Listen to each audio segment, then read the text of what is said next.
Sup Battlers, Sam Battlefields here. Thanks for joining me on my journey into CLA and coaching.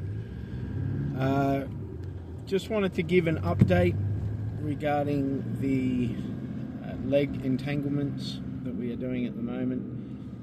Really cool, lots of fun. The guys are absolutely loving it. So there's my first tenet off the books. Next one, I can see that they're all learning. That's my second tenet, and I'm still struggling a little bit to prove to Aaron that he's learning. He still thinks in steps, and that's not an attack on him, but that's a coaching issue. He still thinks like, so I've got the ankle. What's the next step? And it's like, don't worry about it. Just look for the goal. Like, just look for the task. The task focus is, it doesn't matter how you get there. Like, yeah, it's an interesting one because, like, he's been with me for nearly a year now, and I've been saying the whole time, like, there's no steps. There is no steps. There's task focus, and how you get there is up to you. You solve that problem. Anyway, basically, I'll just do a quick rundown of what I sort of have been doing. So last week, because there was kind of a phase shift from open guard, passing open guard into leg entanglements, it was a really dynamic, getting the KFC triple thigh box, which is, two thighs around one thigh and the knee above the TV dinner line and inside the knee line, right?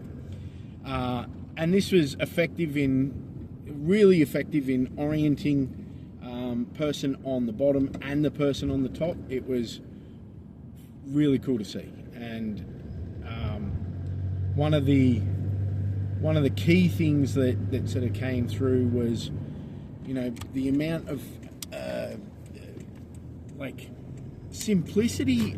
weird simplicity of some of the attacks, some of the engagements, some of the entries. The simplicity of some of the white belts was beautiful to behold because, as you get further into it, like I've been what do you call it? Researching leg locks for a bit now, and I put this layer of complexity on it, and then someone just sits down into a single leg ashi. They pick up the ankle and sit down in the single leg ashi, and it's like, oh shit, yeah, fuck, I forgot about that. So that's really cool. So that was last week.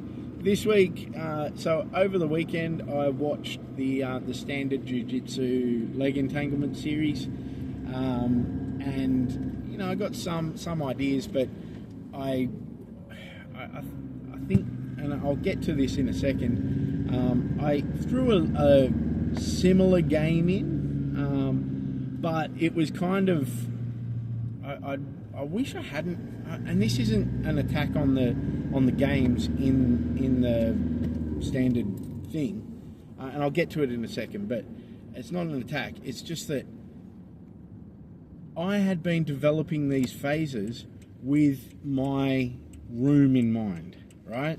I had been developing my games, my tasks, all of this with my room in mind, and then I kind of second guessed myself watching the standard thing, going, fuck, he's like so much more advanced than me. What am I like? Am I doing this wrong? Was in the back of my head, am I doing this wrong? And it's possible. Like it is still possible. I just think what ended up happening was I second guessed myself and threw in kind of a a version of one of the games that if I had sort of spent a bit more time thinking about it myself, I would have phase shifted into it much better. And once again, that's not an attack on the games. The games are fucking gold. It's that I've been training to my room, right? And I've been coaching to my room, which I'm sure Greg would hopefully say, yep, that's what you should be doing. But yeah, so we ended up doing like a transition game between either double egg ashi, single egg ashi, or swap legs. So you either transition to double egg ashi from single ashi, or as Greg calls it, standard, to I suppose double standard. I don't know. But and that was good. I mean, that was great. What was the other thing that I did? Oh yeah, just trying to defend the entry to a single leg ashi, and try and attack an entry from the single leg ashi. Yeah, it was what I got out of it. I got a whole heap of stuff out of it. I think more from the coaching side than and you know, I'm sort of sitting there going, oh, are they getting anything? And then everyone stood up like going, oh, this is great. I'm loving this. And I'm like, oh, thank God. But from my perspective, it wasn't in my phase shift. So I didn't feel as confident with it. It was so weird. I didn't feel as confident explaining it as I might have if I had just been doing it. You know, if I hadn't have seen the standard games. Now, but what it did show me was some really cool stuff around defence, and then I remembered games that we were playing last year in leg entanglement phase that really resulted in some really cool outcomes, and just the understanding that, you know, like the time it takes to attack is actually longer than you expect, and so therefore the time you have to defend is longer than you expect, right? And yeah, that was really cool to see and to put into play. And so I think that's where I'll be phasing into now, is kind of like, all right, how do we defend? I got a lot of it actually off Kabir Bath, his leg entanglement class, and I sort of built out from that. So yeah, anyway, with regards to the standard jiu-jitsu games, you know, I think it's a really good example for me of plug and play. Someone like myself, I was listening to it, all of the games, you know, fantastic, obviously fantastic,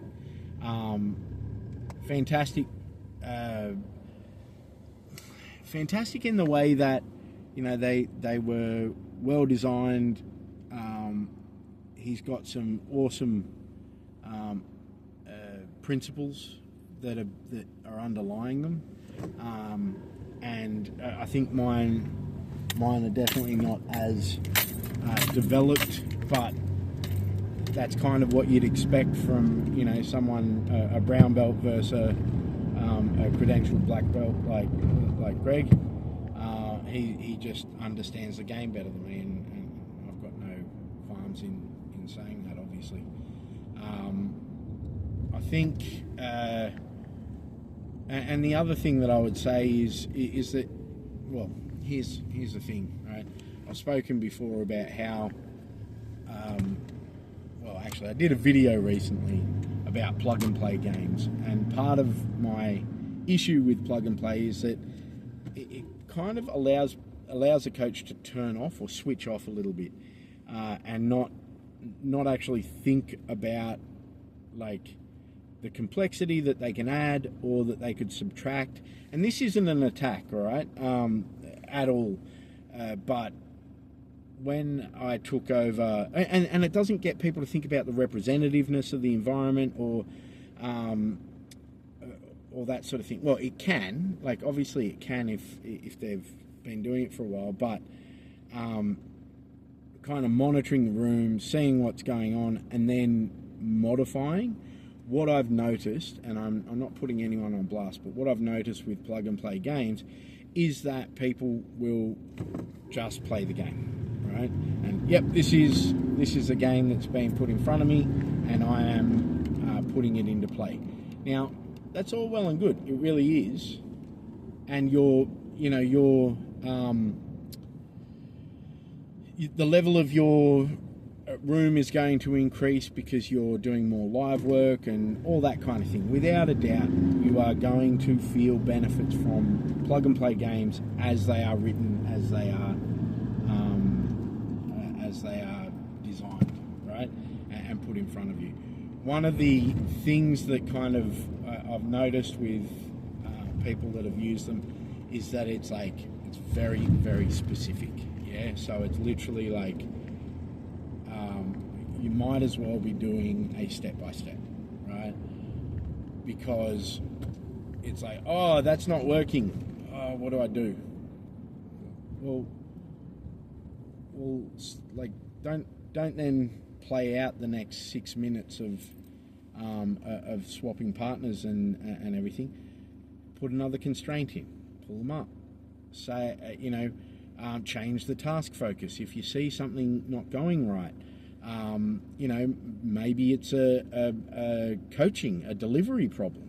And if it is a delivery problem, then that's something that you can work on, but you're not going to if you're just implementing a plug and play game.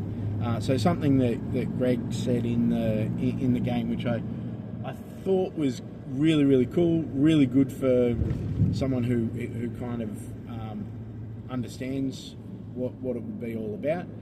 He said, you can increase you can scale the complexity all the way from virtually no complexity where it's just sort of holding on to it, all the way to actual braking mechanics and finishing the thing. And I like where he said that it was in the middle of this kind of the game that was being played in front of him was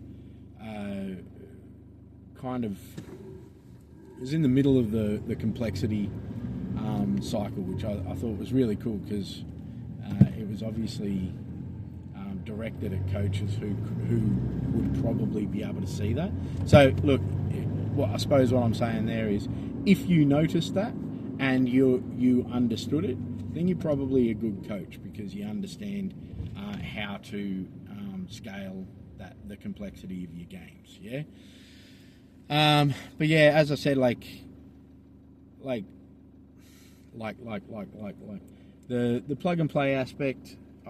As I said, I've done some videos in the past, not really liking them, just because I find that they're just going to be a step-by-step replacement. Yeah, so I've got these games, I'm going to implement them, and no real sort of thought process behind the execution, what the people are doing, what your room is doing, all that kind of thing. I could be completely wrong. Like, those games could fucking plug and play like nothing else, and just elevate everyone in the vicinity. But yeah, I did like it. What I am going to do though is I am going to stick to my my phase plan and and continue on down that path. So anyway, Sam.